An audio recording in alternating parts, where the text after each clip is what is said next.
Good evening.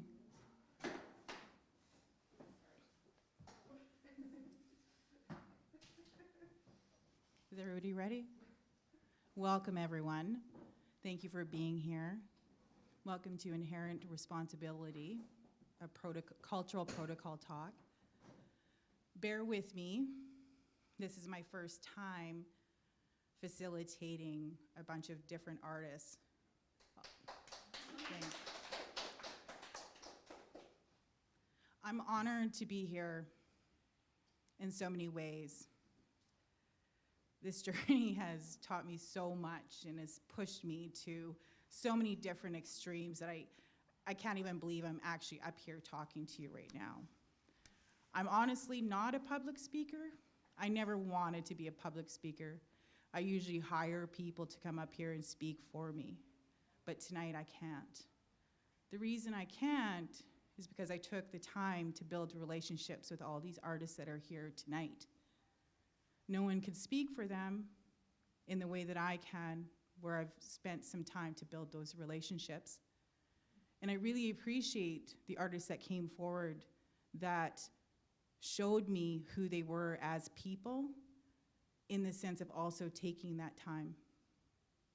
I also recognize and I also understand that a lot of artists are not appreciated or valued for their time or their effort or their energy. And I only hope to show that respect to the artists that I work with. As an emerging artist, yes, it's quite challenging to get the funding, but also being independent. And I understand the challenges throughout the years for all artists of what it takes and the sacrifice to just make it. When I think about what inherent responsibility means to me, the biggest point for me was when I met a lady from New Westminster called Quinn. She had enough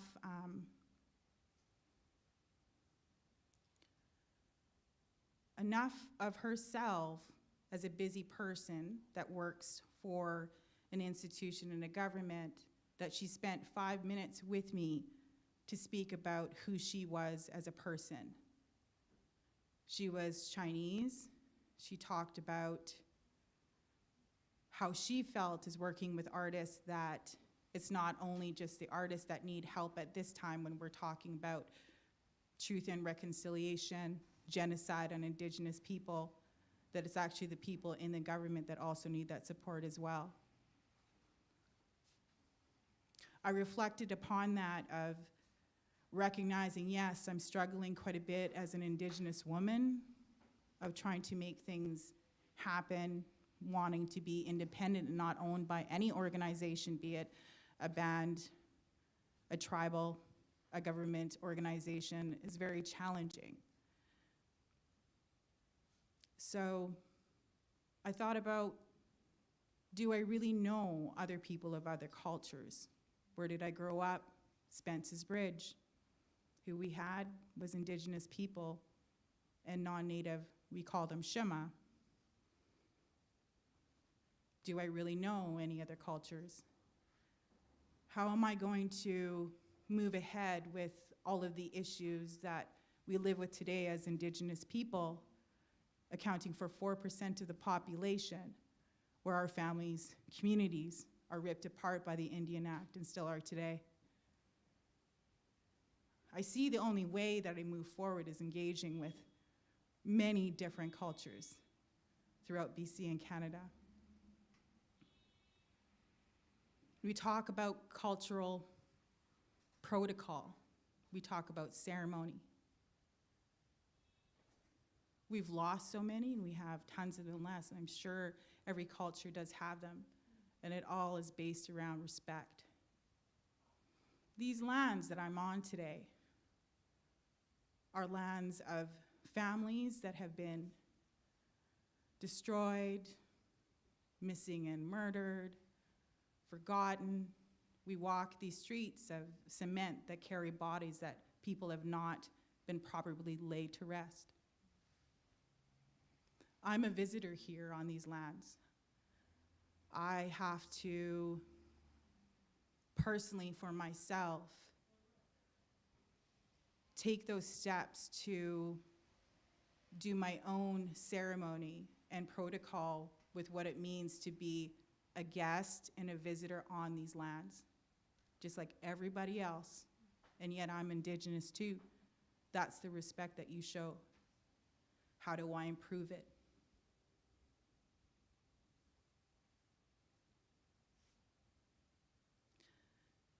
The elements chest is what came forward. We talk about how we're all connected by fire, water, air, and earth. That's what we all have in common, that we all need. Then I thought of, how do I bring the people in that I could learn from them and they could learn from me about the different cultures that we have, the similarities and the differences, the same struggles that we probably have throughout every province, country, throughout the world. So I called the chest the Community Elements Chest. The artists are Rita Wong, Jen Sunshine. Did I get the name wrong? No? I'm so happy with myself. David Ng, Lydia Brown, Odera. I'm not good with his last name. Savannah Walling. So the chest originally started out as a prototype chest last year. It was brought in and carried in from Crab Park through Downtown Eastside, Hastings, all the way up to Oppenheimer. It's now evolved into the Community Elements Chest. There's artwork out there that also states the elements unite.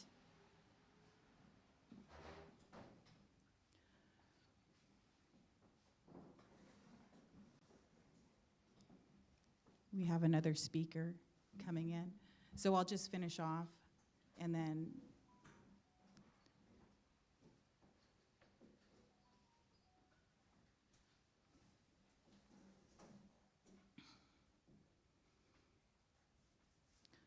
this is what inherent responsibility and cultural protocol means to me specifically, and also what the community chest, the Elements Community Chest means as well.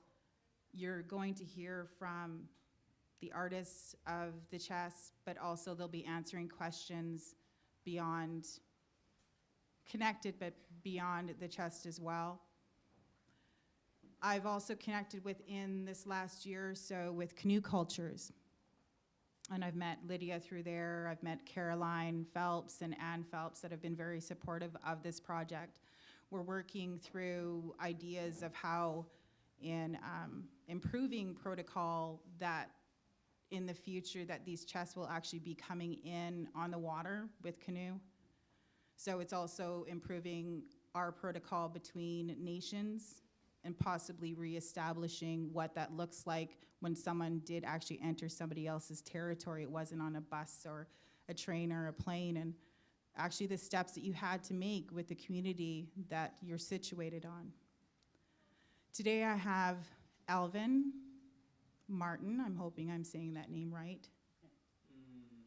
He's from Canoe Cultures, and he's here to do a land acknowledgement, but he's also here to speak about himself as an 8th generation canoe carver, and also to talk a bit about canoe cultures. Welcome, Alvin.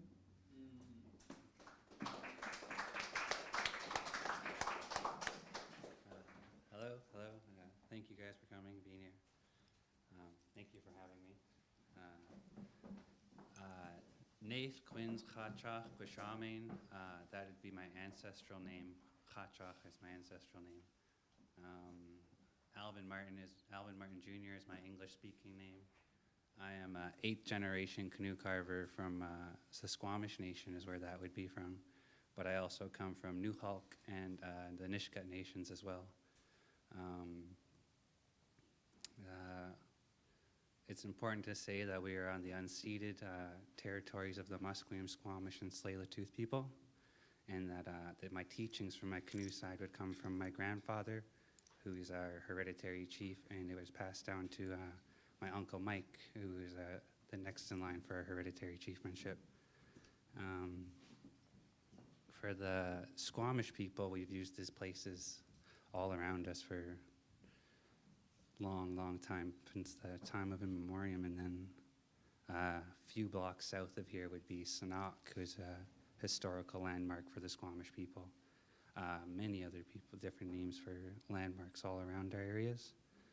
And we just like to acknowledge that. If I could share one teaching with you from the Squamish, is that we get taught and we get hand down a lot of things, and you always give away your first thing that you make. And as a young person, I kind of struggled with that, because just wondering, I put so much work into it, and then giving it away seemed a little tough. And then as I got older, I started to understand, like, as I'm working on new projects and new things that I'm picking up, I'm putting love, and I'm putting myself into that. And then as I do it, when I work, that's what I think of, the people that I love and the people I do it for. And then you pass it on, and people are very happy for that. But very good to see the work. I love to see this too, and love to see people do things properly. So thank you for having me. And thank you guys for coming.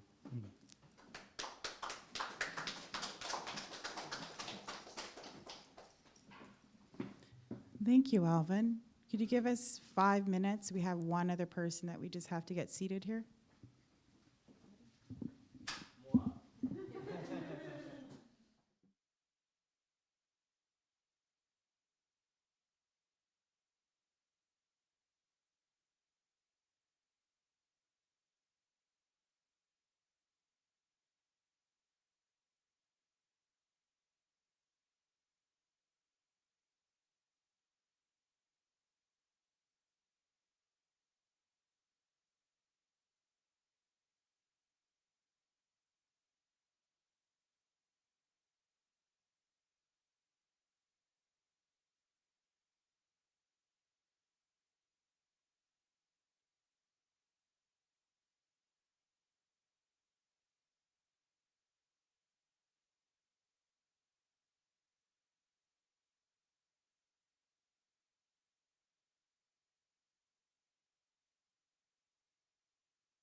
Hello, you can hear me? Thanks for your patience. We just sat our best friend, Stephen Litton, down. He's all prepared and ready to go. So the first Elements chest artist I'd like to call up is Lydia Brown.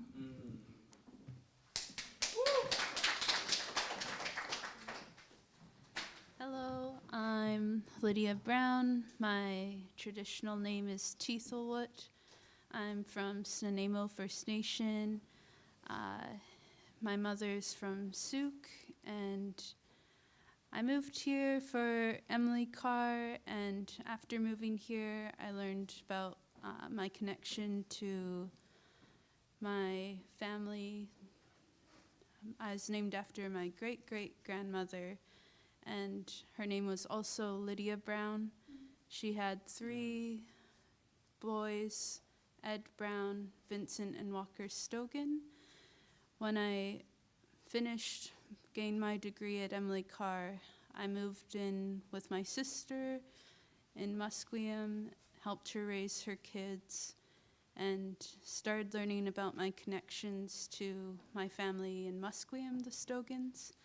So making the art for this chest, I ended up going back to those sketchbooks I had and grabbing some images from there. And it was also kind of nice making art, not for galleries, not for schools, but for my family, what animals my family liked, they wanted to see more of. So that's what my process was in making the chest.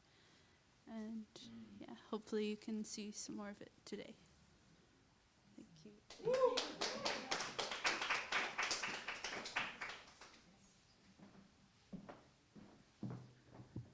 Thank you, Lydia. So our next speaker is Stephen Litton. So bear with me as I prepare him so that he'll be on screen.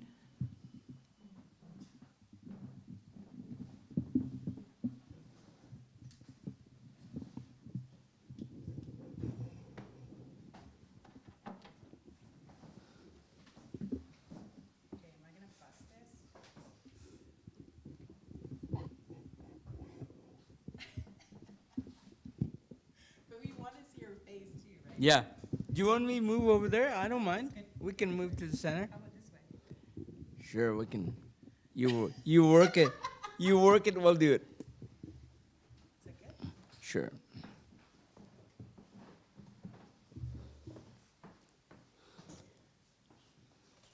Good afternoon, ladies and gentlemen. Good evening. Thank you for the opportunity of having me share today. My name is Stephen Litton. My government name is Stephen Litton. My given name is Stephen Litton.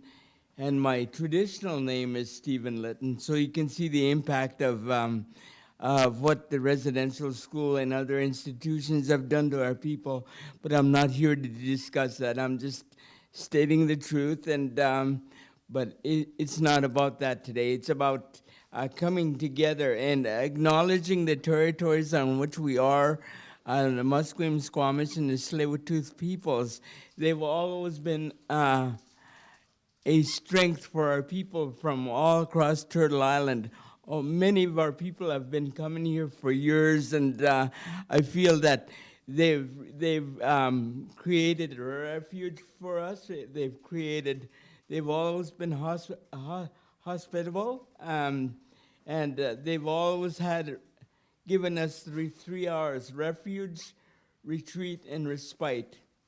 And most of our people, when I first started in the arts, I didn't realize what I was getting into, but the longer I got into the arts and became an actor with Vancouver Moving Theatre, it was about addressing the issues of missing and murdered women, drugs and alcohol, and mental illness, and the stigmas attached to this community, once dubbed the poorest postal code in all of Canada. And after 40 years of being down here, there's only twice that have known our peoples coming together from our communities because they're so afraid to go home. And one of the things I really appreciate about these territories, they've given us that respite. They've given us that opportunity to rest, retreat, and have refuge while regaining our strength, while rebuilding who we are as a people. And I've learned so much from these territories. I learned about culture. I learned about I learned about what it is to be strong, what it is to be Indigenous, what it is to be who you are and what you represent. And one of the things that I found that since moving down here, well, let me start this way. My mother had a problem wanting me to leave because I was born with a disability called cerebral palsy, and she was overprotective. But that's understandable. That's who she is, and that's the role many of our women play, regardless of where you are on Turtle Island. And they're caring, they're committed to the initiatives they put forth. They're here because we're here because of them, and we owe them a whole lot of gratitude. My mother was told by the Indian agent they were the people who were governed to look after the Indian people, Indigenous people, and the Indian agent once told my mother that I should be adopted, that my parents and her parents couldn't look after me, but my mother said no. And so she said she'll go and talk to her mother. And she talked to her mother, and her mother said no. So this is the main reason that I'm here, standing with everyone here, because we believe in what we're doing. This is the legends of. This is the new legends. This is what we have to embark on. We've lost a lot of our language. We're Klingons. I no longer want to be a survivor. I want to thrive. But what does thriving mean? To me, thriving means all I know is our people. So I want to thrive back into our people, because that's what I know best, and give them a hand up.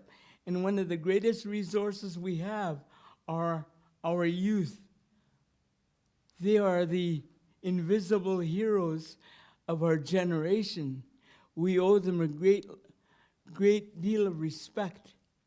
We owe them so much, because right now they may not see what is expected of them, but we have people who care and know what we're dealing with. We've been dealing with it for 500 years. So one of the things that brought me into the arts was Vancouver Moving Theatre.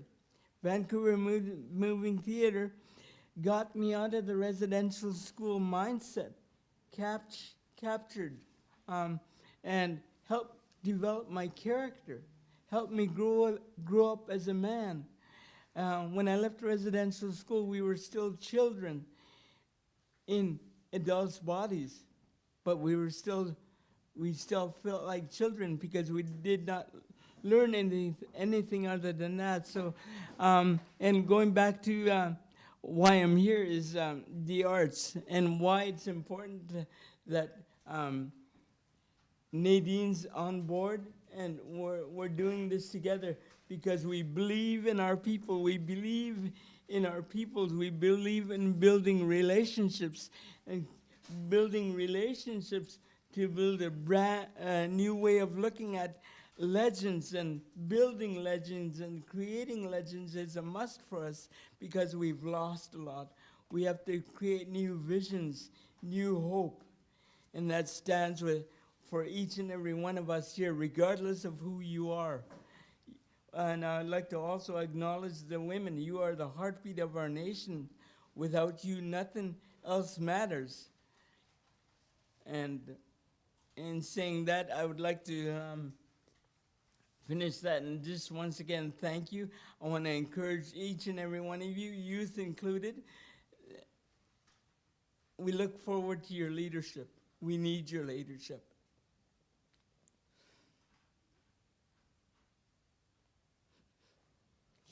And it's, I'm considered, I guess I'm considered an elder in a lot of cases, but I don't feel like an elder because I've lost so much. We left our communities because we didn't feel safe there. We feel safe here. We believe in our youth, but one thing we have to start addressing is our youth are passing faster than our elders. And that's, we gotta change the paradigm. Not force the issue, but change the paradigm. So without the youth, we have no hope.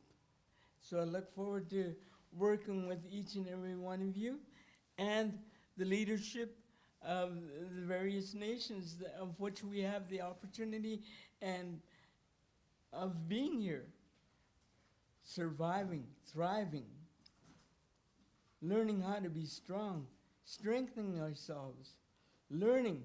I never had an opportunity. My dad was 98 when he died. My mother was in her 100th year. My dad never took me out fishing, hunting, taught me the language, never taught me how to harvest. My mother did all she could with the limitations she's had, and I'm very honored to that. But I've learned more about cultural and our peoples through observing the Squamish, Tsleil-Waututh, and the Musqueam peoples, because I've been down here since 1978, and they've taught me a lot. And you learn a lot through observation. Sometimes it's pretty hard to rein me in, and I talk too much. But that's good. I'm learning, and I'll just leave it there. And thank you again for the opportunity of sharing. And I look forward to further more discussions and being involved with youth, because you are the greatest resource we have, and you are the greatest hope that we have, and you are the invisible heroes. So I look forward to working with each and every one of you. I look forward to doing these initiatives furthermore, and we see the artists now. The artists are starting to plant the seed, water it, blossom, and watch it grow, right? So that's what we're doing here. We need you as much as you need us. So thank you very much, Nadine.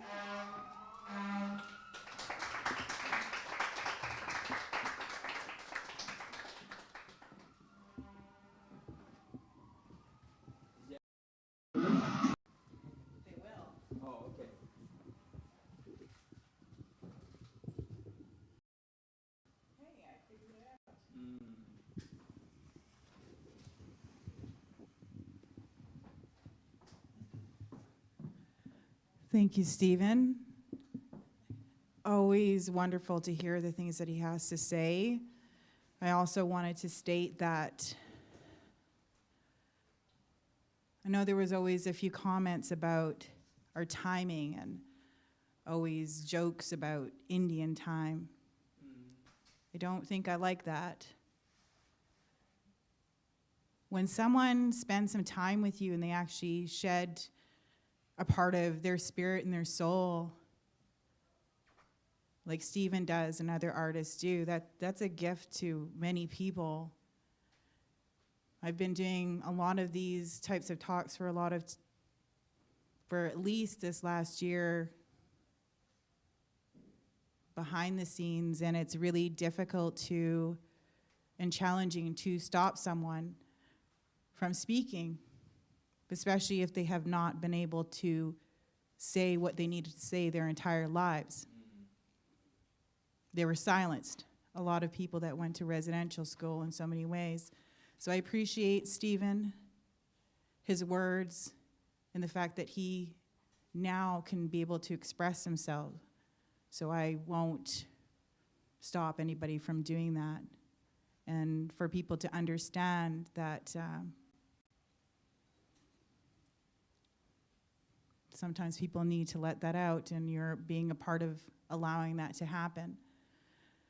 The next person I'd like to call up would be Rita Wong.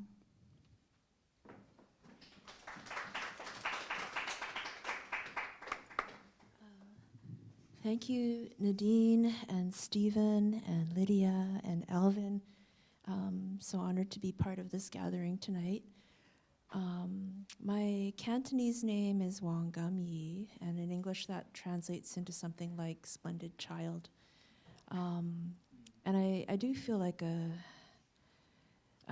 bit of a kid at times, because, you know, in the presence of thousands of years of history and knowledge here, it's very humbling, and it's an honor to be learning from the host nations. And I just wanted to acknowledge that my work over the last decade or so has been to learn from the water and to pay attention to how what the water teaches us, right? And by watching the Tsleil-Waututh, the Musqueam, the Squamish, and what they've been doing in terms of land protection. So one of the projects that members of the Squamish Nation were involved with years ago was called Witness, and they took people out on the land to witness their wild spirit places. It was a 10-year project. Lots of people were brought from the city out to the land, and it was the first time in my life, I just caught the tail end of this project, but it was the first time that I was actually able to drink from a river that was clean enough to drink from, that did not need to be chlorinated or treated or anything like that. And just how precious that is, and how when the land is healthy, the people are healthy. It taught me how important it is to focus on that, and how hard it can be to do that in the city, but how necessary it is. And the Musqueam, their work with the Stalo or the Fraser River, the Tsleil-Waututh around protecting the Burrard Inlet, and their valiant efforts to stop the expansion of the Trans Mountain Pipeline. Like all of this, you know, I've been honored to witness and support and continue to learn from. So I just want to leave it at that. On a good day, I'm a poet. On an average day, I'm just doing whatever needs doing and hoping that we can somehow take care of each other. I know there's a lot of grief and exhaustion and sadness around these days. And I think it's important to just acknowledge that, to make space to release it, and to make some space for rest, and also hopefully for joy as well. Thank you.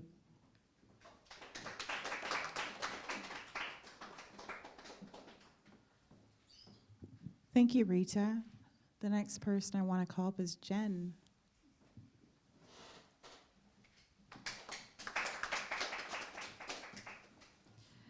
Hello.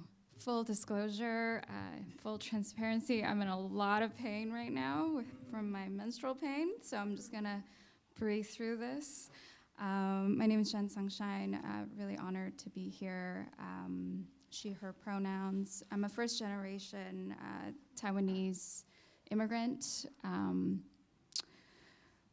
Really, it's the ocean that carried and brought me here.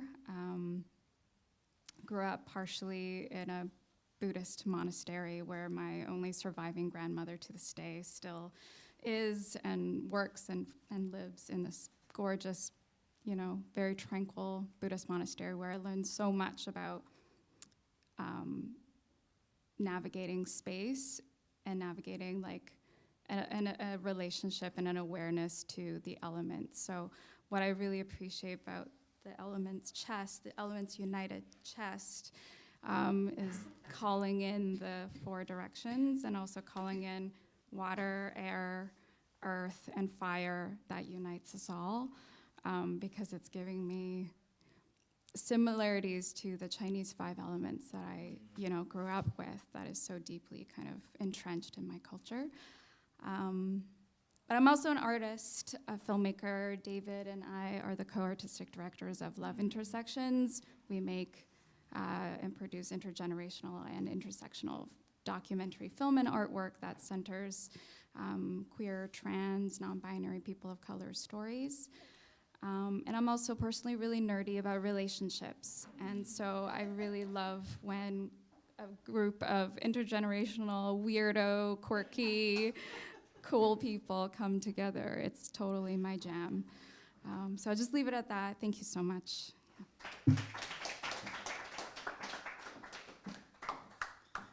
Thank you, Jen. The next artist I'd like to call up is David Ng. Yeah, David. Hello, everyone. So my name's David Ng, he, him pronouns. Yeah, I'm a second-generation Chinese-Canadian settler. On my father's side, they were refugees from Hong Kong, made their way through Southeast Asia, through Hong Kong, and ended up here. And then on my mother's side, all from Hong Kong as well. I'm not going to repeat what Jen has already described about my work with love intersections, but maybe I'll also, actually, before I leave the family piece, I wanted to actually share, for some reason it didn't register with me that I have a grandmother had a grandmother in the Downtown Eastside until we were at Oppenheimer Park on Saturday. And my great-grandmother lived across the street from Oppenheimer until she died. And I remember really vivid story. I was about 5 years old, and she was blind. And we would visit her every week. And she would give us fruit that was spoiled because she couldn't see. But I have this really vivid memory because that gesture was always just I just could feel the love even at the age of 4 or 5. And I was remembering that story just now because our work with Love Intersections has taken us into Chinatown. Jen and I, and alongside 15 other artists, co-founded the Vancouver Artist Labor Union Cooperative, which has a studio just across the street. And when we moved into that studio, and in the spirit of talking about relationships, I'll also mention that I've worked in that building for Hello Cool World for 22 years. So the relationship to lease the space was through an invitation from the LIM Association, a benevolent association who are the landlords. But when we moved into that space, we had long conversations about the roles that artists have played in gentrifying the neighborhood and displacement. And so we made a very intentional mandate to do projects that served community needs. And at the same time, around this time, Terry and Savannah, who I've known for a really long time, met with me and sponsored a few of our first few projects. And so we had a conversation of wanting to do more work with them and met Nadine, and that's sort of how our relationship to this project started. So yeah, I just want to thank Nadine and Terry and Savannah and Rita and Lydia and everyone else and Stephen and everyone else that's been involved, because it's been yeah, we're really thankful to be a part of this important work. So, thank you.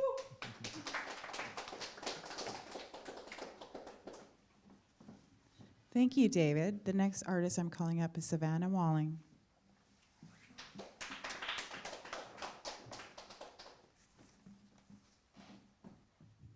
Hi. Nadine has asked me to talk about my history as an artist. These are complicated journeys. I carry my great-grandmother's name, Savannah, Tennessee.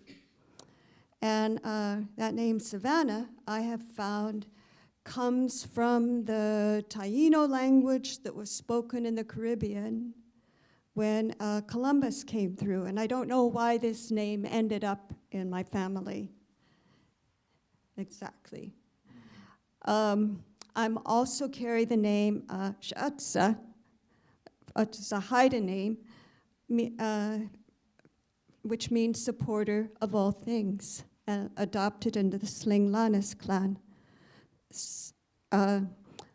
I come from 12 generations of immigrants, from refugees from Northern Europe, who ended up around the area of the East Coast, Manhattan, Plymouth Rock, those areas, and then ended up drifting over the centuries they had come out from the Catholic Protestant wars, etc., and then drifted down through the centuries, through the Appalachians, mountains, etc., ending up around Virginia, West Virginia, ending up around Oklahoma, Texas.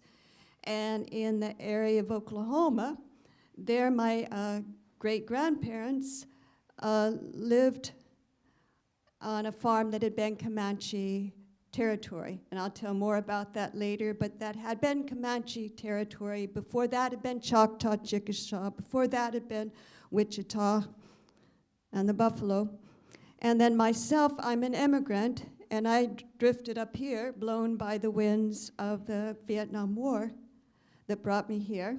I came from a family that was disconnected from ceremonies and connections to the land and waters, and a family that, although they were supportive of arts, that wasn't part of their world.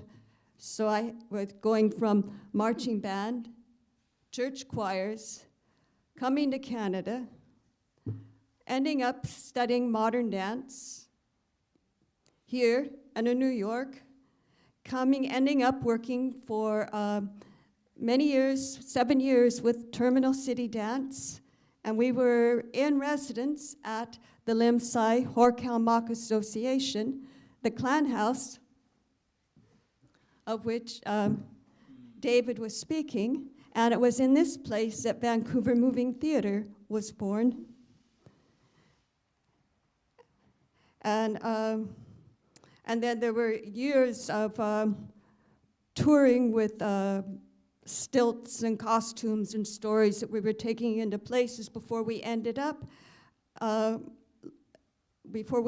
centering in the place where we were living. And so I and my husband, Terry Hunter, over there, we have been living in this neighborhood for about 45 years, I think. And it's been part of our growing up, part of the relationships that we're forming, learning 20 years ago with Stephen Litton, more recently with these people here that we're connected to. And as part of that journey, we had ended up creating a small festival in Strathcona for a number of years, and then at a certain point, the Carnegie invited us to be part of a big community play project, a play that would be about the stories and the heroes and art forms, etc. So then there was a play done at the Japanese Hall, which was another welcoming home, and had about 80 people performing in it. And the success of it was such that it left people wanting more and more and more. And we knew we could never do a big community play like that again and survive. And so out of that was formed the Downtown Eastside Heart of the City Festival. And that's become a festival which for many years has been giving voice to artists, art forms, cultural practices, stories, issues, concerns, and hopes of this neighborhood that we've really grown to love. This neighborhood that's been between Burrard Inlet and the False Creek Flats and around the old ravines that were there around where Victory Square is and down around Campbell Avenue, and a festival that has embraced within it people who live, work, volunteer, socialize, have family, have ancestors or cultural connections with this neighborhood. And so that's been an important part of our journey, along with, it's sometimes challenging to pull all the pieces together. Because there's also been the journey of becoming a playwright and telling stories and creating theatrical events, of which some of them have led us to some really important life-changing collaborations, including with Renai Morso and Rosemary Georgeson, and with Bob Baker from the Squamish Nation, the Spokweslalem, and Michael D'Angeli, and Mike D'Angeli, and some other artists over the years, in which we were creating productions that were both involving theater, but were also involving cultural practices and a weaving together of these threads and learning in our imperfect journey from the many mistakes we made on the way. But that they have been extremely powerful, as I said, learning journeys and part of our growing up over these years. And it's, and then part of the whole web out of these various relationships and weavings, Stephen brought forward Nadine and introduced it to Nadine.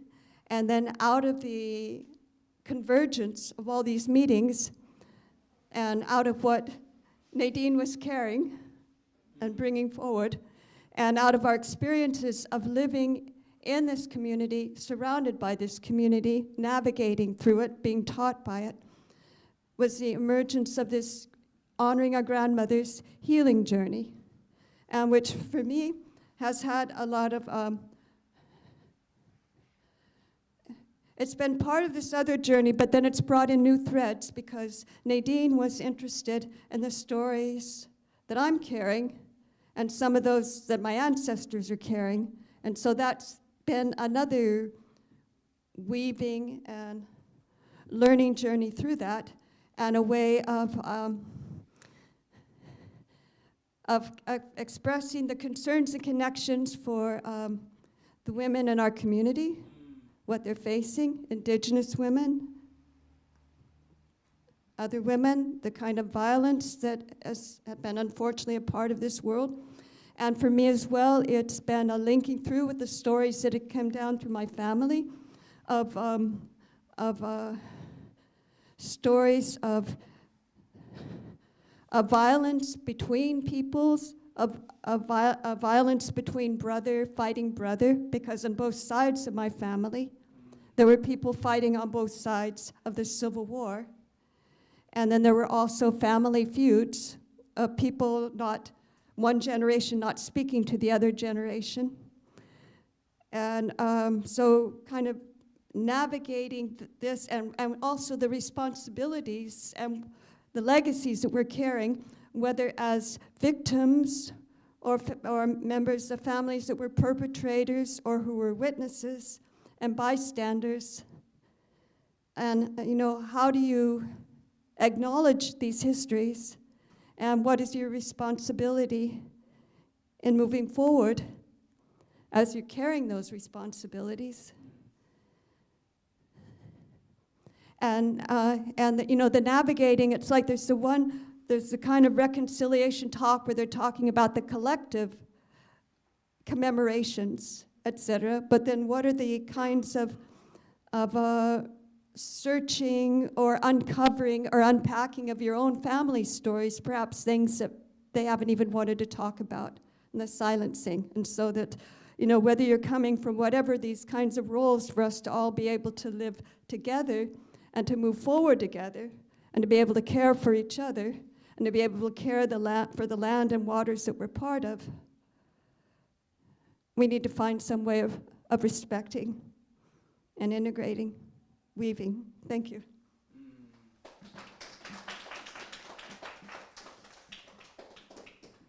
Thank you, Savannah. So I'm thinking it's time for a 5-minute break. Is that okay? And then we'll return with a couple quick questions. So if anybody needs to use the bathroom, now's the time. Thanks.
welcome back.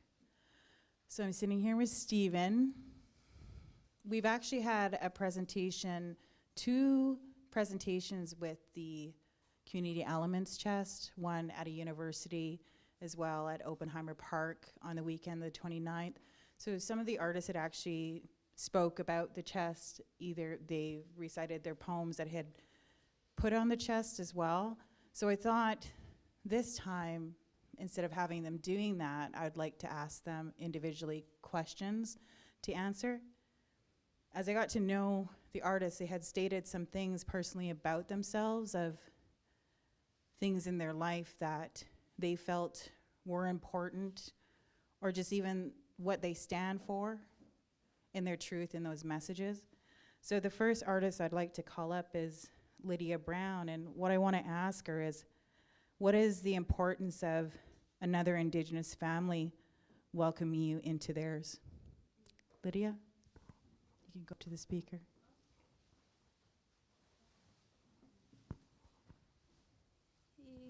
So, not really sure how to answer that question, because I moved here and actually, okay, so just before I went to university, I lost my mom to cancer, and it was really hard for me. She's my best friend, and my auntie, she's my sister's mom. We had different moms, and I never really knew her because she grew up in the city here in Vancouver. I grew up in Nanaimo, and there's a big age gap too, so she's 15 years older, and yeah, so my grandmother on my dad's side actually wasn't allowed to go to school. She wasn't allowed to learn English, so she went to the courthouse to learn English, and she just really put it on my parents, well, my dad. He has to go to school, he has to get his education, and that's what he did. He ended up working for the city, like maintaining fire hydrants, working for the waterworks, retired after losing my mom, and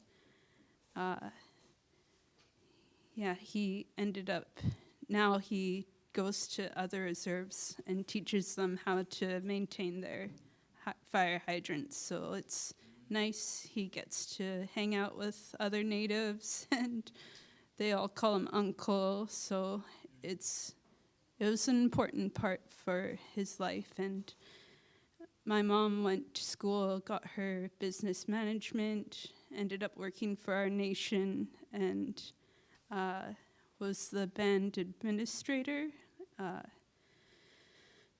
Yeah, her best friend was the chief, and she passed a year after, so it was just all of our family's mourning, and they all encouraged me, like before my auntie passed, that I have to go to school. That's my mom's wishes too. So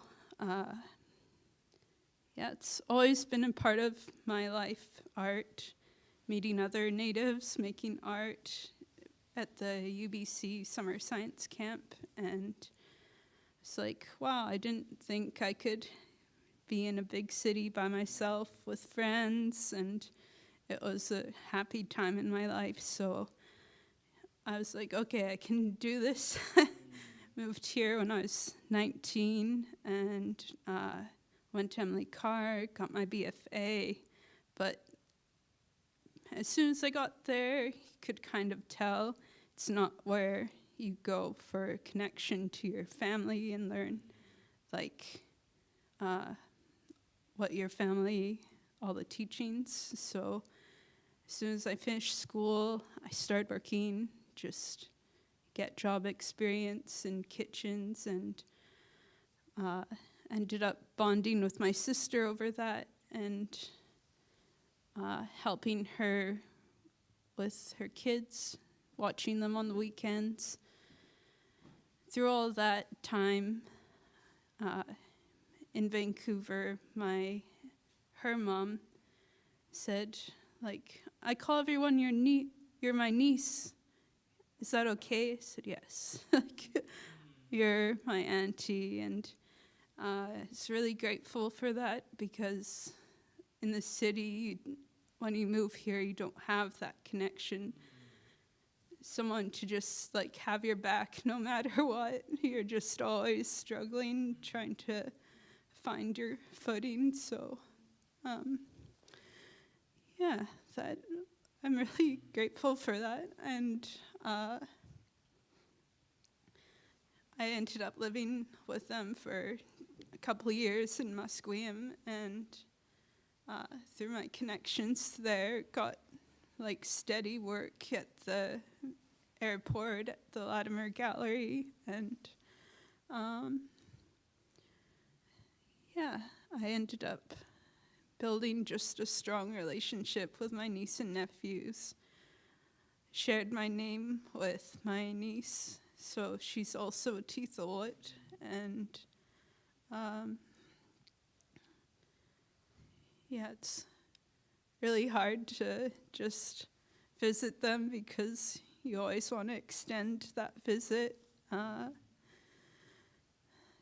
they taught me a lot. It actually got me interested in woodworking and just getting to know my family tree, know who's my connections here. And I think my time at Canoe Cultures just kind of like really settled that in. Doesn't have to be so much pressure to understand each other. It's just you're working together, and yeah, it's a beautiful thing. I don't consider my auntie anything separate from a mother. She always calls me on my birthday and just says, I'm thinking of you. And yeah, it's just really healing.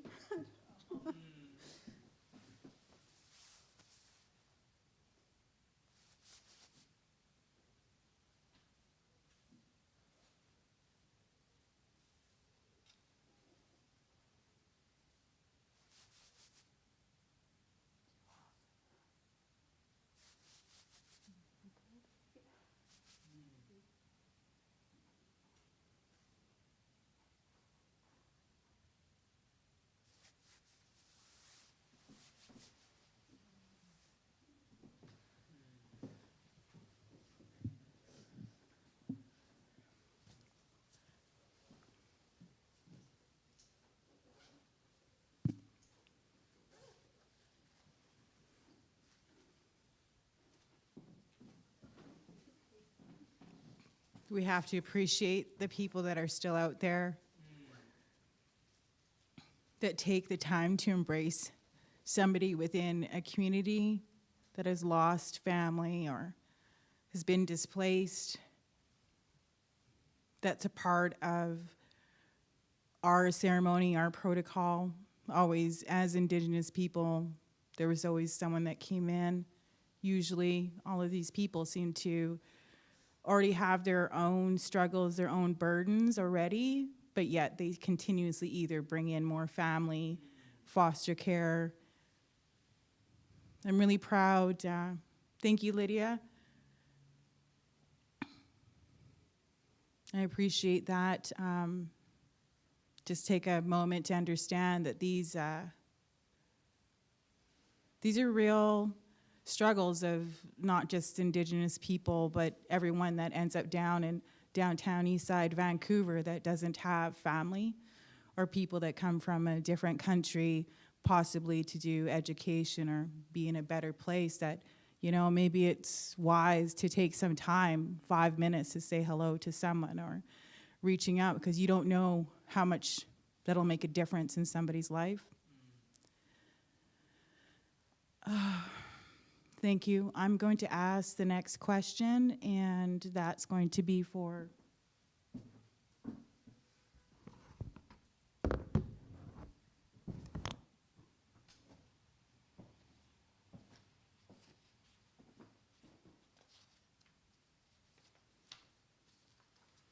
See, we're humans.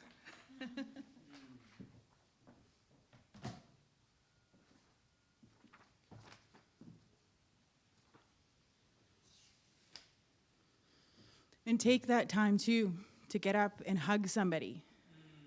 You know, it's not to expect a lot of people that share their stories and their life with you that it's a performance. It's something you get up and you give them that time.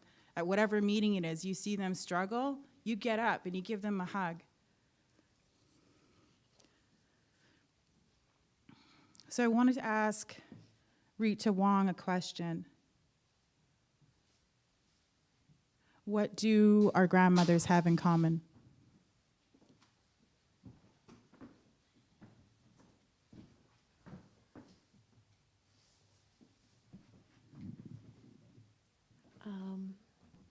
I think I'd like to start by acknowledging my grandmothers, Mak Laihing and Yilaiwa. And I'm not sure, I can tell you that I'm sure there were differences in the languages they spoke, the foods they ate, the places they knew. But my grandmother on my dad's side did not read or write English or Chinese, but was not schooled in sort of that schoolish way, but knew a lot about how to take care of people, how to grow food, how to cook, how to clean, how to raise a huge family. So I think that I want to honor the differences and respect them. And when I think about what our grandmothers have in common from the spirit world today, I think it is the love that they have for us, the care and the whether or not they were able. And it's really heartbreaking to hear of stories where women were not able or allowed or were violently and systematically prevented from taking care of their kids, like the history of the residential schools and the 60s scoop and all of that violence that goes on today still through child apprehensions and other systemic violence. I think the stronger thing for me is not that violence and that hatred and that attempt to control. The stronger thing for me is the love that the grandmothers have for us through all of that, and whether they communicate that to us in person, face to face, or whether it's through our dreams or through the things that were not able to be spoken or expressed in their lives directly. I think that that power of that energy still carries us. I trust in that. And I believe in that. Thank you. Thank you, Rita.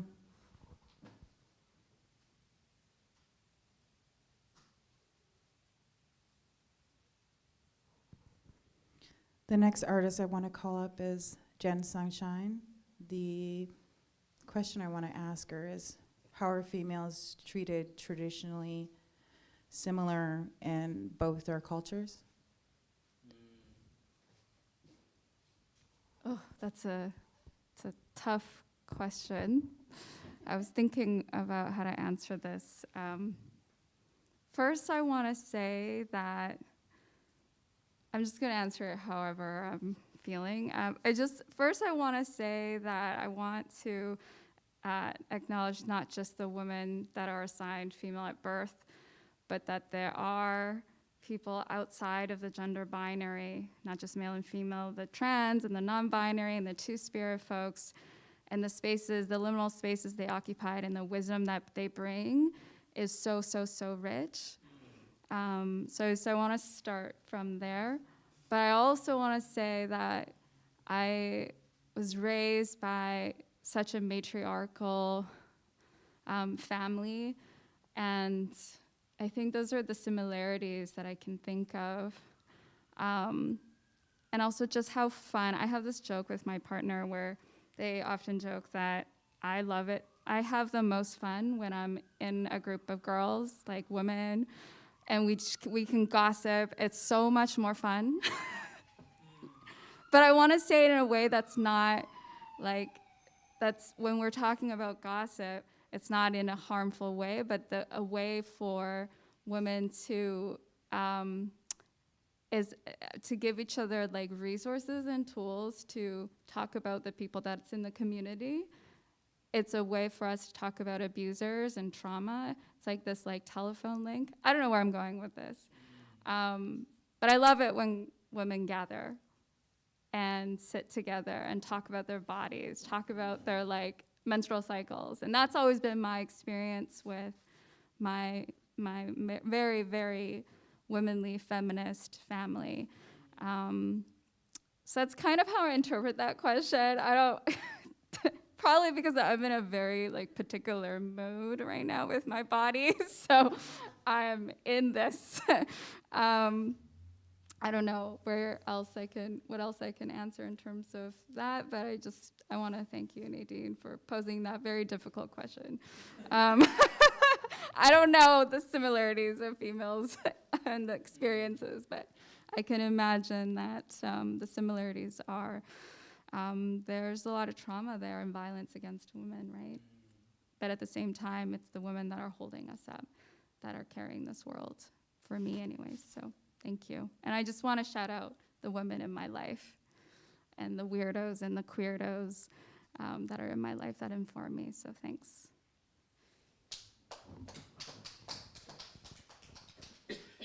Thank you, Jen.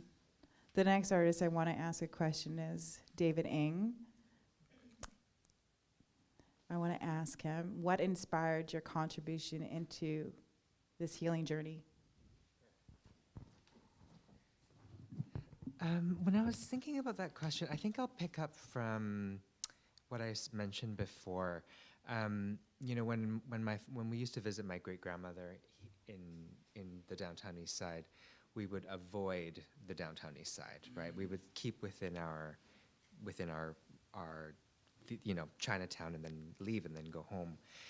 And you know, so much of that as we started to do work in Chinatown, we continued to see how that often continues to happen.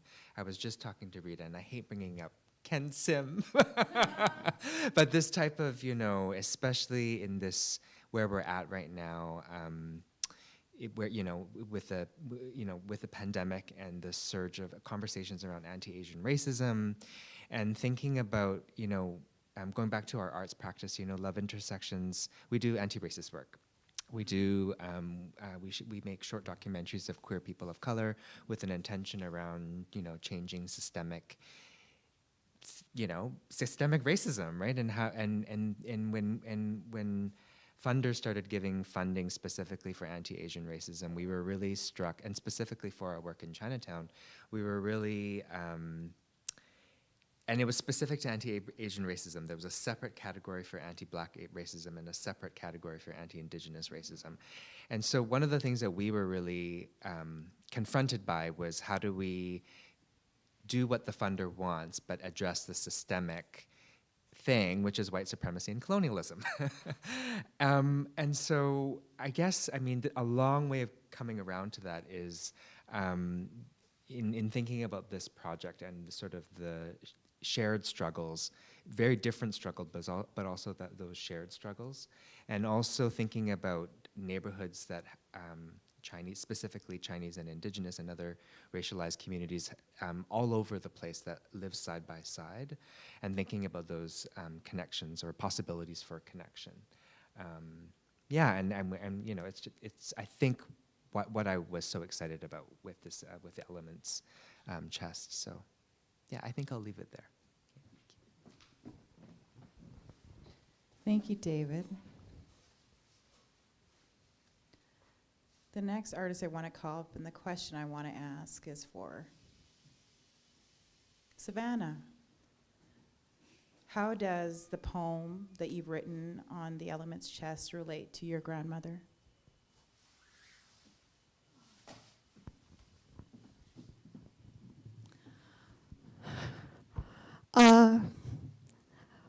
part of the poem I wrote was about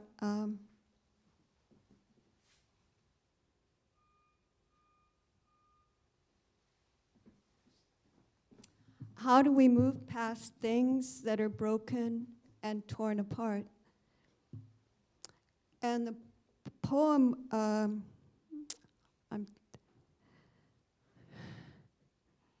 sorry, my thoughts are in a confusion for a moment. I think one of the things I'm going to say is that coming here to live on the Coast Salish territories here in the Downtown Eastside, and experiencing and witnessing many of the cultural practices here, and how often it was asked of people to share where they came from and what they were bringing, and their intention, and to be able to express about who they were, and as I said, where they came from. And that got me to thinking a lot about looking back to my own family and the stories. And in my family, I have one side where they had a history of family feuds or silences, and of mothers who couldn't love their children. And after my mother committed suicide a number of years ago, I ended up reaching out to her family members, and then they started sharing stories with me, and I began to learn that there was a really long, long history on that side of the family that I had no idea of. And then on my father's side of the family, I began thinking a lot more about these stories that I grew up and heard, partly from, as I was saying, being here and being exposed to, being asked many times, to talk about who you are and where you came from. And it got me to thinking a lot about one of the stories of my great-grandmother's family, the Savannah, Tennessee, and of the stories that were told that my grandpa and my uncle used to tell me. And they were stories about a certain family and also about the family over on the neighboring farm. And so this poem has come out of retelling and re-engaging with that story of this family. And so the story I'd heard for many, many years was a story about a young girl named Cynthia Ann Parker. And when she was 8 years old, and this was in Texas, maybe 40 miles outside of Waco, and she was captured by a group of Comanches and Kiowas who really brutally massacred a lot of the family in her sight and carried her away. And then she was raised among a Comanche family and community, and she was seemed to have been raised in a family who cared a lot about her, and that she grew up and became part of that world and had 3 children with a Comanche man who was her husband. And then when she was around in her 30s, she was once again the victim of a violent raid, but this time it was by a group of Texas Rangers and volunteers. And they were chasing after the Comanches, and they had come to this they had come to a temporary hunting village where old men and women and children had been gathering, and they in the raid they massacred almost everybody there except for her and her little girl, and because she had blue eyes, and they could see that she was from a non-Indigenous background. And she was taken back to her family, to her Texas family. And she was very unhappy there. She was always missing the two sons that she had left behind. And she had a hard time adjusting to the kind of constrictive clothing and all that people were wearing, and being inside after being in the wide open spaces all that time. And as I said, always grieving for her 2 sons. And although her family might have liked to have taken her back, the Civil War was going on, and it wasn't a safe place at that time to do that. And so she died without ever seeing her son. And then her son, Quanah Parker, who was half Comanche and half of Texas German background. And he was, the Comanches were in a very bad state at that time because of the huge destruction of the buffalo that was going on, and people were starving. And so the Comanches finally came in to surrender at Fort Sill in Lawton. And Quanah Parker then became part of this other life where he was living in two worlds. And living in two worlds. And he was always, had been looking for his mother or to find stories, and finally he found a photograph of her at one point that he kept in his room for the rest of his life. And his youngest son, Tom Parker, moved onto a farm next door to my great-grandparents' farm, which was also became my grandparents' farm. And he was living there with his wife, who was also the child of captives, her father had been taken captive when he was 12 years old or something, and had grown up, lived with the Comanches. So that they were, both of them, coming from families that had been ripped apart. And they were neighbors of my family, and so the kids were playing together. And one of the descendants of the family next door, Norma Jean Myers, she was my Aunt Sissy's best friend all the years that they were growing up. And in the later years, there became a point where the Parker family, the Comanche side of the Parkers and the settler side of the Parkers, began setting up some meetings that would happen sometimes around Cache in Oklahoma and sometimes down in Texas, where the families would come together acknowledging that they were members of the same family and shared this history.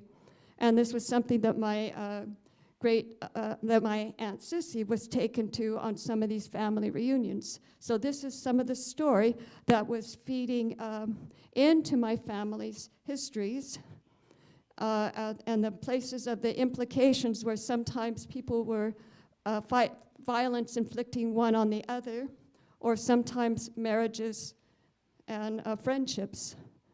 And also the navigating these histories that sometimes were not spoken about at all, or there was silence, but then sometimes there would be the storytellers that would be sharing these stories. And so it's just become a very important story for myself, and it's one that fed the, it fed into a piece called Shadow Play, Intangible Treasures of the Downtown Eastside, which is playing, and out of that shadow play came a poem, and from this poem was something that Nadine felt was relevant to the journey, and so it's come and woven in, and it's been very deeply meaningful to me at this point in my life to both have been adopted from people of the land and being invited from of the land to weave together the stories that I'm carrying into this journey towards a healing and working towards how do you repair the broken and damaged relationships.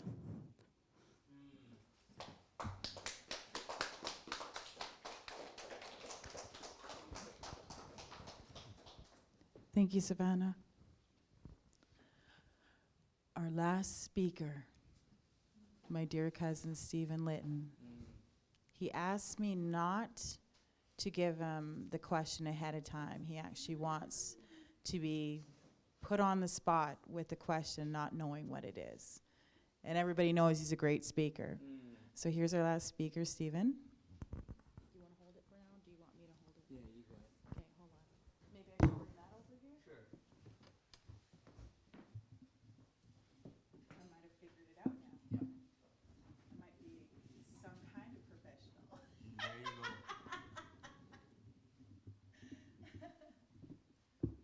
Oh, we gotta make sure we Yep. see your face. Can you hear it? Hold on. Let's try it this way. Check, check, check, Can you guys hear that? check. Okay, so the question is, Stephen. First of all, I just want to say something, if I may, Nadine. I just want to honor Lydia. The very reason I got involved in the play was more than just a play. It was about our people running away from home and being ill-prepared. They're running away from something quite minor compared to what they're running into, and vice versa. But Lydia and others have changed the paradigm over the years, that they've come on their own free will to seek a better way of existing and really sharing. Because when we've experienced Nadine trying to shed light on what we're doing back home, but a lot of our people aren't ready for that, and they kind of push that away. So I want to honor you, Lydia, for the very reason why I got involved in the play. It was just more than just a play. It was about our women, our people leaving their loved ones and communities to find some opportunities, invisible as they may have been, but you've done that. So I want to honor you in doing that. I know it's a lonely road right now until you develop that base and that circle that you will feel comfortable in, and maybe more so. You're shedding light on. You're not only shedding light on what you're doing, but you're creating a path for others to escape their homes that they don't feel a part of. So I want to thank you. Thank you, Stephen.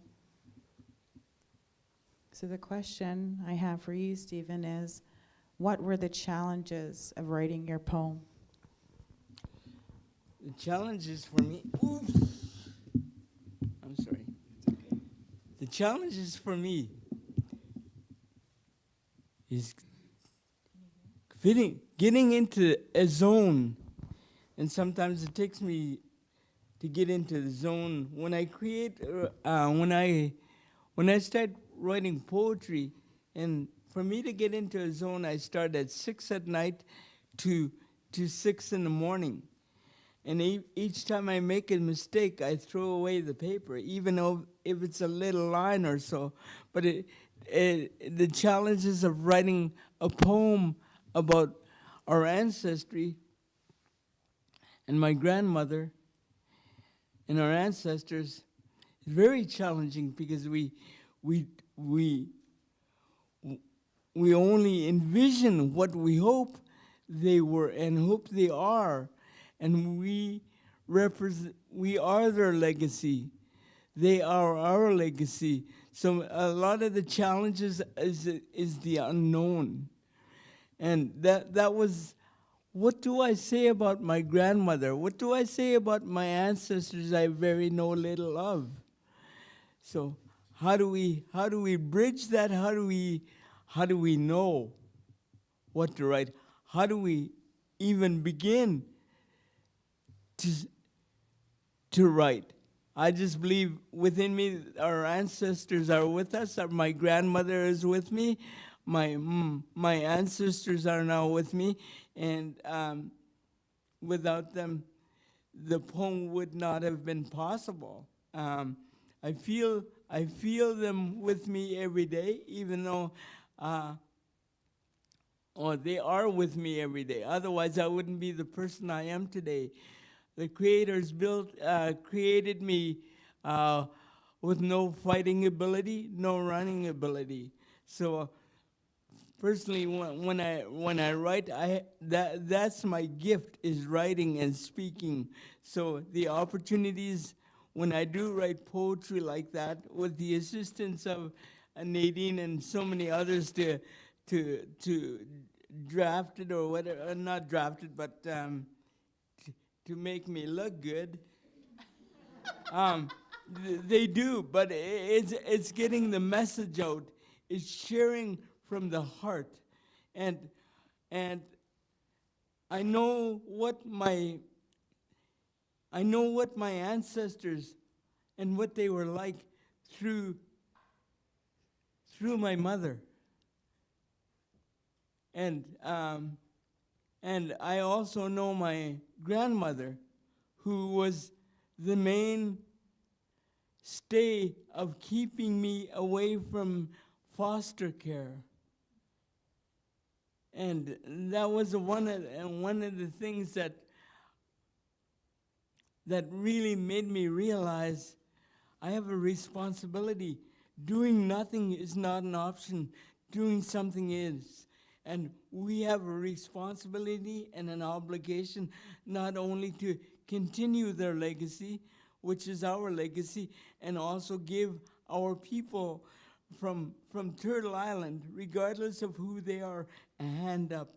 Like Nadine was saying, a hug, an acknowledgement, a wave may keep someone alive for that day, because they feel a part of something much bigger than we are. They feel like a human being. We all want to feel like a part of humanity, and we are. And you are here as a stakeholder. I want to thank the leadership of these nations for coming and observing what we're talking about. And it's birthing new legacies going forward, because we must. And I want to also thank Vancouver Moving Theatre and all those stakeholders that make this possible. Had it not been for the Vancouver Moving Theatre, the community play, we may not be here today sharing why we need to do this. For me as an indigenous man, what I do from this day forward has to have meaning, must have a meaning. Otherwise, I would be lost just like everybody else. But I think I have a responsibility as an elder to voice, to share, to shed light, to give a hand up and be there for people, regardless of what race you are. It's about theater and the arts are the real answer to building reconciliation and changing that paradigm of reconciliation and redress to building new relationships. We have to look beyond that, because we each have a responsibility to our ancestors, whether or not we're ready for it, but we got to start somewhere.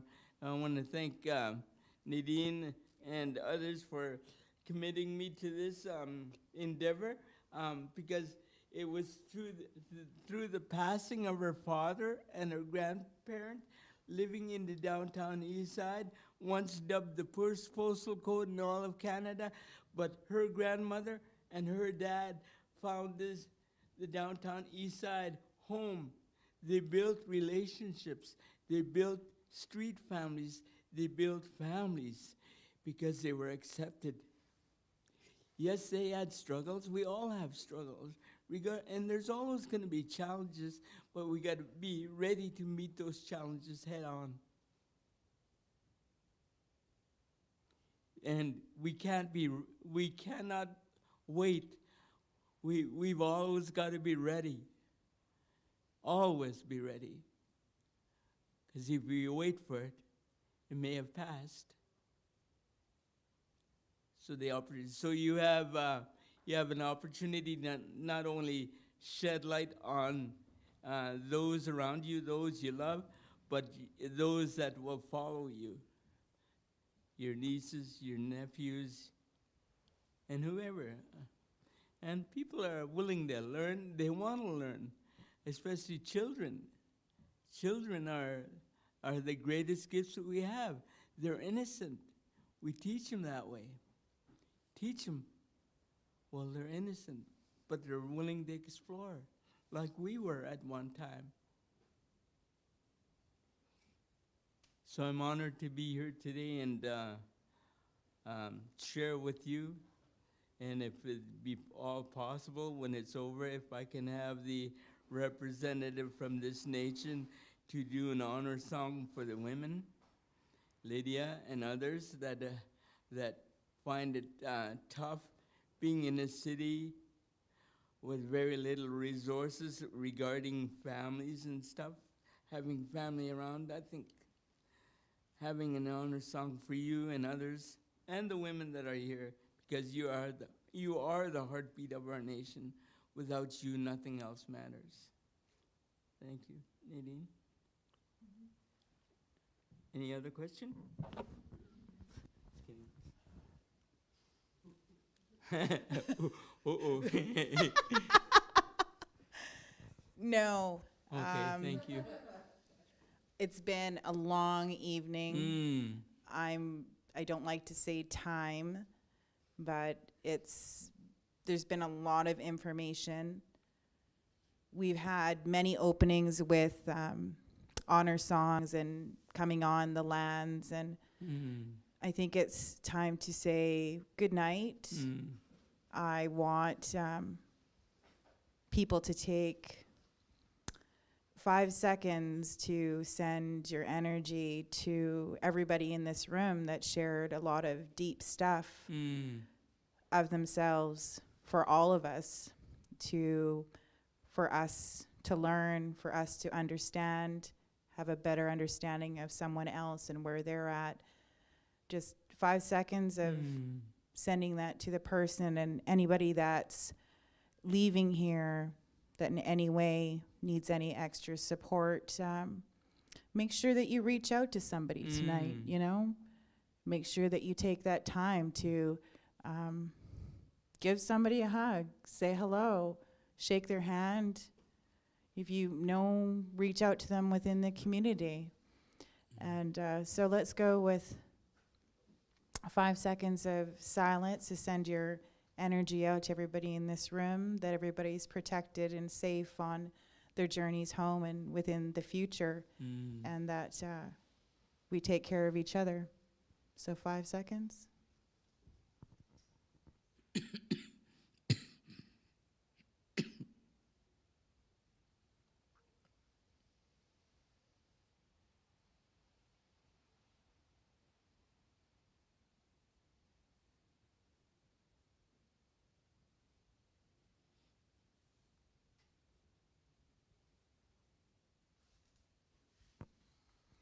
I think that was longer than 5 seconds, but I think I'm going to need that myself as well.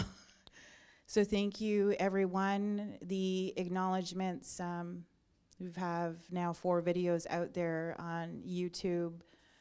There'll be others, and it'll also be written down of all the people that came in today and everyone that made all of the Honoring Our Grandmothers events possible. Thank you very much. Good night. We will be back.